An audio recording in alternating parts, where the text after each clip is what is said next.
बिस्मिल्लाह रहमान रहीम। सज्जनों तो मित्रों, मैं हमेशा पॉजिटिव सोच रखने वाले पसंद करता हूँ, क्योंकि मैं किसी भी गुमान की थावें मुस्बत सोच का जाविया बना के हालातों वाकियात को देखने का आदी हाँ।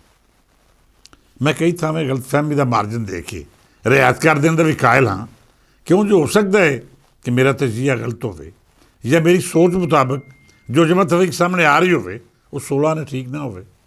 किसी मनफी ख्याल तो बहुत बुलंद गल है, क्यों जो मुमकिन तौर पर तुसी चंगी शै या अपने मुखलस दोस्त बारे गलत गुमान करके जब अजिहा फैसला कर लेंदे हो जिहड़ा तुहानूं एक मुखलस मित्र प्यार तो महरूम कर दिंदा है, तो फिर इस तो बड़ा नुकसान कोई होर नहीं हो सकता।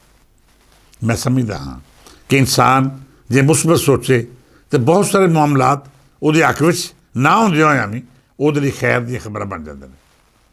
मैं सरकार के हवाले नाल भी हमेशा मुस्बत सोच नूं रहनुमा किया है, हमेशा तनकीद की थावें ये मार्जन दिता है कि बेहतरी की गुंजाइश बेशक मौजूद है, पर जो हो रहा है उसके असरात वाजे तौर पर विहाली दे रहे हैं। पिछले दिनी शेखपुरे जान का इतफाक होया, 2 दिन पहला वजीराबाद चक्कर लगा, इंज ही गुजराला आना जाना भी लगा ही रहिंदा है।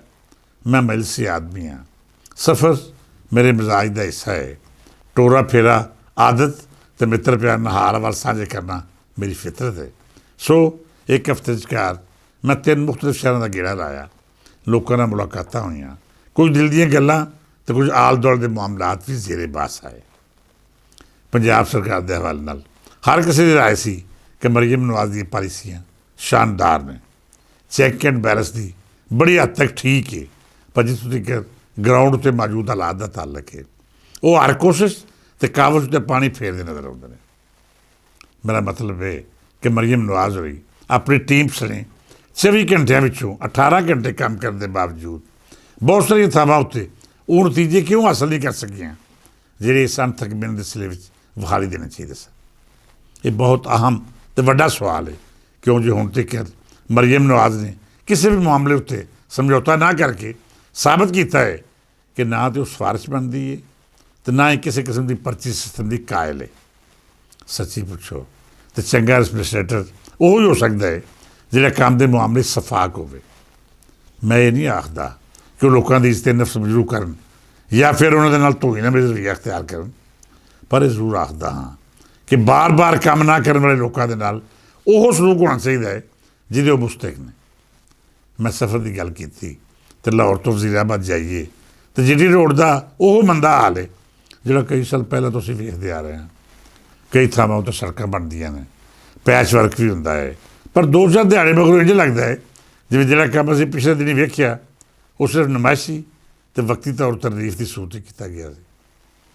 सड़कों का बुरा हाल दसदा है कि बहुत सारे मामलात विच सरकारी मशीनरी तो ठेकेदारां दा गठजोड़ मरीम नवाज के ख्वाब तो ताबीर विच हायल होकर इंज ही माल पानी इकट्ठा करने का सिलसिला जारी रखे हुए है जिवें अज तो पिछली हुकूमतां विच हुंदा सी।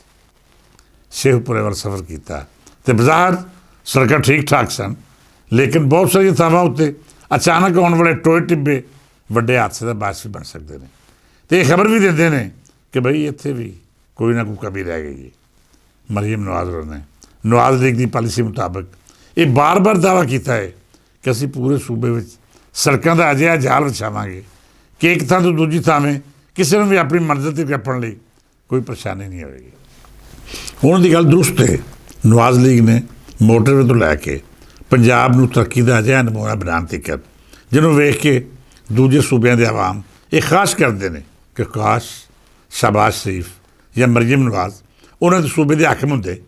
मिसाली काम तो किए ने, पर हाले भी ग्रास रूट लैवल पर चैक एंड बैलेंस की बड़ी वड्डी कमी महसूस हो रही है।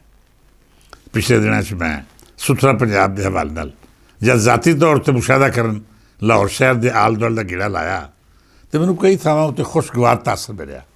तो बहुत सारे इलाके अजिहे सन जिन्हें मैनूं इस करके परेशान करता कि जिस शब्दों-बद नाल पंजाब सरकार ने प्रोजेक्ट शुरू किया सी, जिवें इहनूं अपना तारफ बना के ये तासर देने की कोशिश की कि असीं सूबे नूं अजिहा बनावांगे जिहदी मिसाल पाकिस्तान की पूरी दुनिया ही दी जाए। सानूं ये गल जरूर मननी पैगी कि बेशक बहुत थोड़ा कम होया, लेकिन बड़ी हद तक सफाई सुथरी नज़र आ रही है। पर मैं जिस गल तो परेशान होया वो ये सी कि बाज़ार उन्होंने इलाकों में जिथे अशराफिया की रसाई है तो यह खदशा रहिंदा है कि इतों कोई ना कोई वड्डे अहुदेदार की सवारी गुजरेगी। उत्थे तो सानूं सफाई सुथराई बहुत खूबसूरत अंदाज विखाई दिंदी है, पर जब असीं अंदरूने शहर जाइए, छोटियां आबादियां का रुख करिए, महल्लियां जा वड़ीए तो फिर सूरत हाल उक्के ही मुख्तलिफ नज़र आउंदी है। सरकार वालों तो कोई कसर नहीं, पर जिहड़ी इंतजामी मशीनरी है उन्हें साडे हरामे विच कोई कमी नहीं रहन दित्ती। इंज ही गलियां विच कूड़े दे ढेर, गंद बुलदे गटर ते थां थां उत्ते मिट्टी गारा। मतलब ये कि जिन्नी मेहनत मरियम नवाज हो रही तो उन्होंने टीम कर रही ने, उन्नी मेहनत सरकारी मशीनरी इस मनसूबे को नाकाम बनाने लई कर रही है। मैं पंजाब दी थी मरियम नवाज अर्ज करांगा कि तुसी सुथरा पंजाब लई जिहड़ियां टीमां तश्कील दित्तियां ने उनकी कारकरदगी उत्ते चैक एंड बैलेंस रखने लई अपने जिहा सफाक ते सख्त लोगों का इंतखाब करो, जिहड़े किसी भी किस्म की नालायकी उत्ते रत्ती बराबर रियायत ना करन। क्यों जो अजिहे अवामी मनसूबे तुहाडा लुकाई दे नाल राबता भी ने ते कारकरदगी दे सबूत भी। सज्जन प्यारिओ, मैं अज भी अपने आप नूं ओह सहाफी समझदा हाँ जिहड़ा ग्राउंड उत्ते रह के अपनी राय का इजहार करता है। ना तो मैनूं टेबल स्टोरियां आउंदियां ने ते ना ही मैं मुरवत ते मुहब्बत विच झूठियां तारीफां दे पुल बन सकदा हाँ। मैनूं मरियम नवाज की कारकरदगी हमेशा तो मिसाली लगती आई है। जिस थावें मैं उन्होंने कारकरदगी को खराब होंदियां वेखिया, ये तासर मिलिया कि इत्थे मशीनरी का कोई पुर्जा जंग आलूद हो रहा है।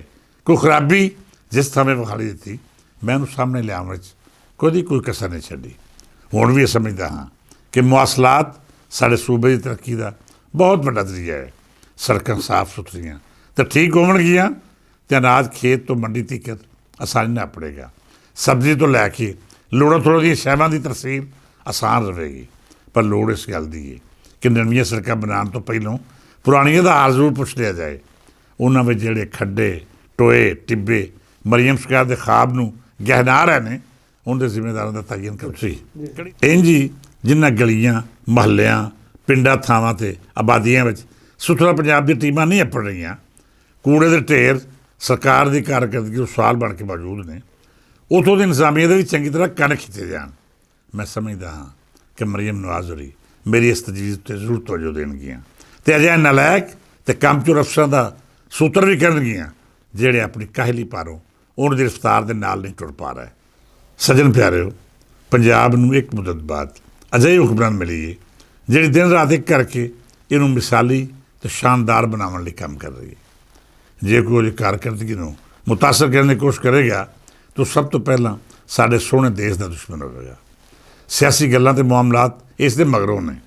मित्र प्यारिओ, अज लई इन्ना ही, कल फिर किसी अवामी मौजू दे नाल विचार विचारदा होवेगा।